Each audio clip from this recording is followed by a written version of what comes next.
Hey, it's NPR's Book of the Day. I'm Andrew Limbong.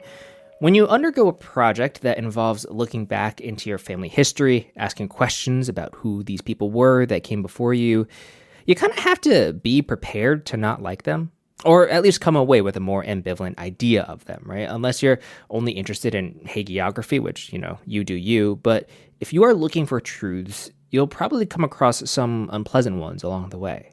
That's what happened to comics artist Tessa Hulls, who's got a graphic memoir out called Feeding Ghosts, where she examines the impact of China's Cultural Revolution on her family.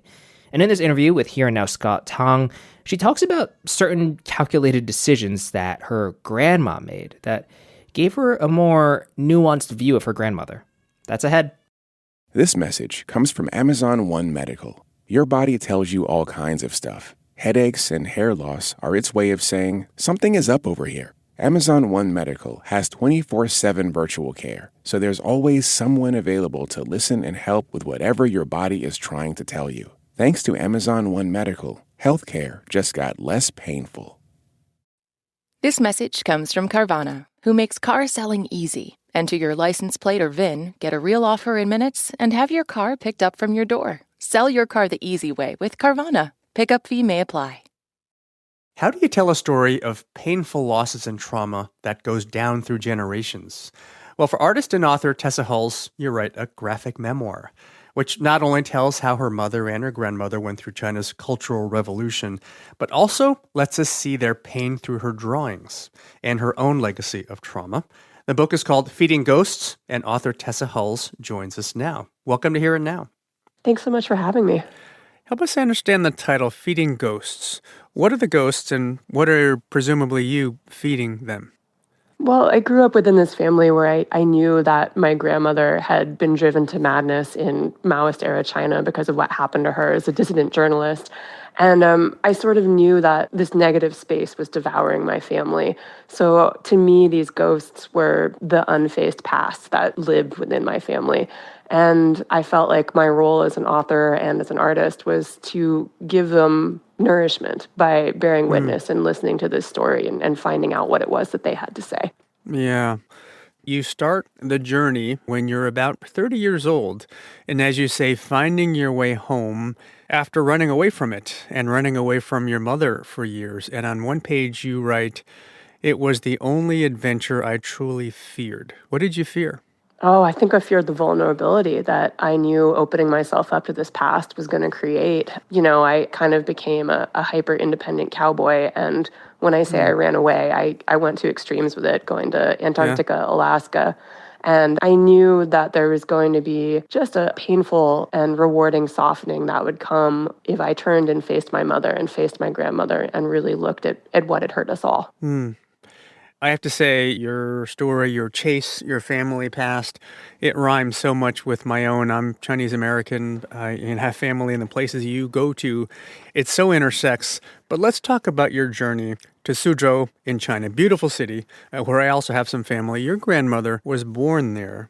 Tell us about that. She was the second oldest of 5 children, and she was fiercely independent, and so made her way to Shanghai and became a female journalist reporting from the front lines of China's civil war.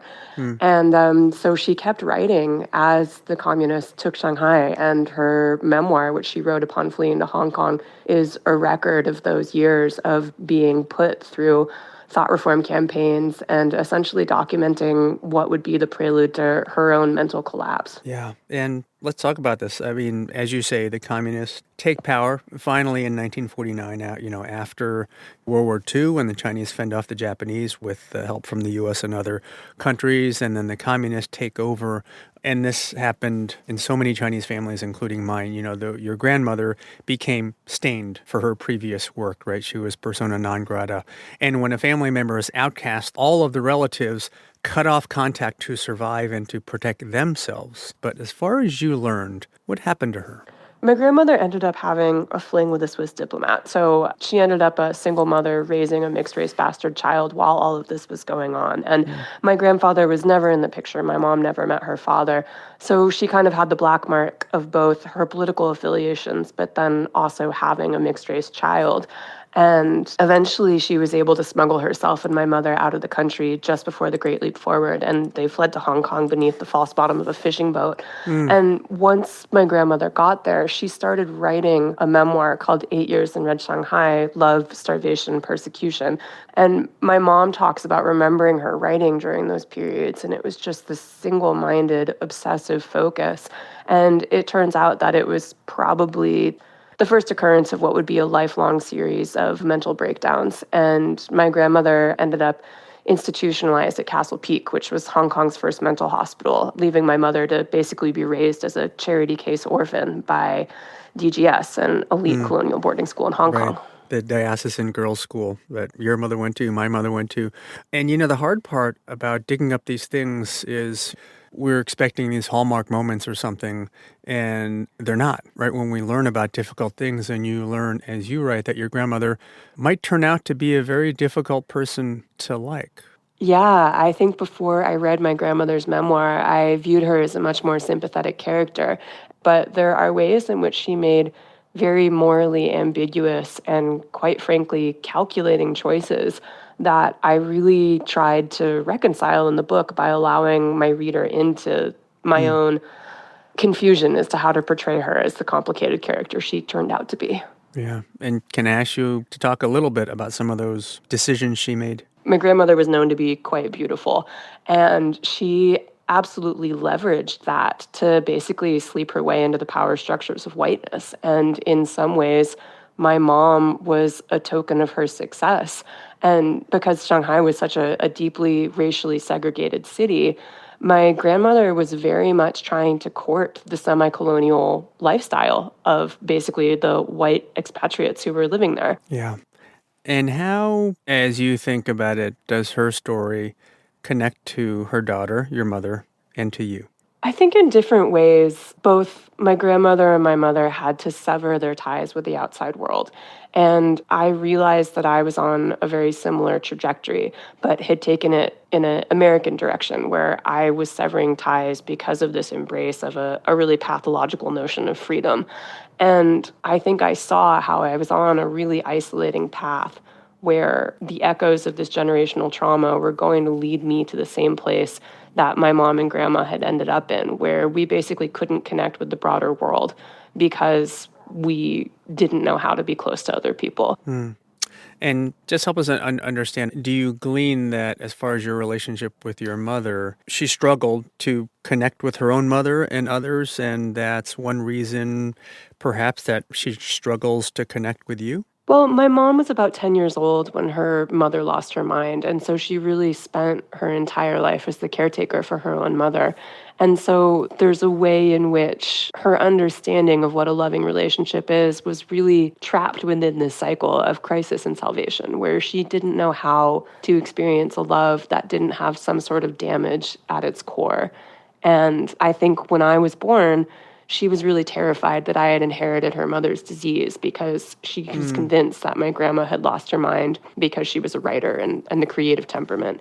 So from a place of deep love and deep fear, my mom tried to keep me safe from what she saw as my grandmother's mental illness lurking within me. Yeah. And that ended up really driving us apart. So how's your relationship now since this book project has come and completed? Has it changed anything? Absolutely. Yeah, my mom and I worked together closely on this book and actually went on multiple international research trips together. And so I traveled to China with my mom and met my family for the first time with her serving as my translator. So it's been really powerful, and I think it brought us to a place that seemed previously impossible, where we're able to understand that although we have these fundamental differences in the cultural systems in which we were raised, both of our versions of love and morality and duty can be real. Yeah. There's a line I find really powerful, and I presume, this goes to how you kind of go about your life today. Having been to China, having undergone this project, you write that China was both distant and omnipresent. I think for those of us who are born in the U.S. to immigrant parents, there's a way in which we're both completely severed from our parents' culture and yet also defined by that absence. And for me, coming to understand my own family meant that I really had to come to understand China in a different way, because the way in which my mom and grandma had become severed from that context and that fabric, it did dominate my childhood. So a huge part of this journey was coming to understand the negative space of this thing that I had grown up with, which was China. Yeah. Finally, Tessa, you describe yourself at the start as a cowboy who's gone on all these adventures. When you come on out on the other side, are you still a cowboy? How do you describe how you changed, if you changed? I think I am a reformed cowboy. I still have that same quest for the frontier, but I also understand how much of that was always an illusion and was coming from a place of really deep pain. And I think now I'm trying to find a way to have a life that carries those freedoms and that sense of exploration, but is also really tied to other people. Tessa Hulls is the author and artist behind the memoir Feeding Ghosts. Tessa Hulls, thanks so much. Yeah, thank you so much for having me.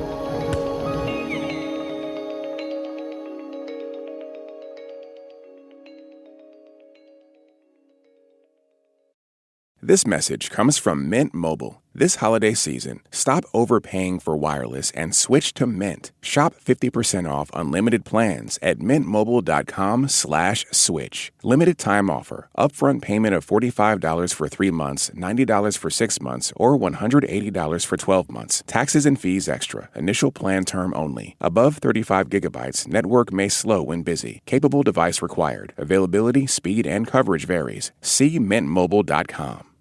This message comes from Amazon Pharmacy. Waiting in line at the pharmacy takes time away from anything else you would rather be doing. Amazon Pharmacy delivers meds to you fast. Health hack unlocked. Thanks to Amazon Pharmacy, healthcare just got less painful. This message comes from Mint Mobile. Starting at $15 a month, make the switch at mintmobile.com/switch. $45 upfront payment for 3 months. 5 gigabyte plan equivalent to $15 a month. Taxes and fees extra. First 3 months only. See terms.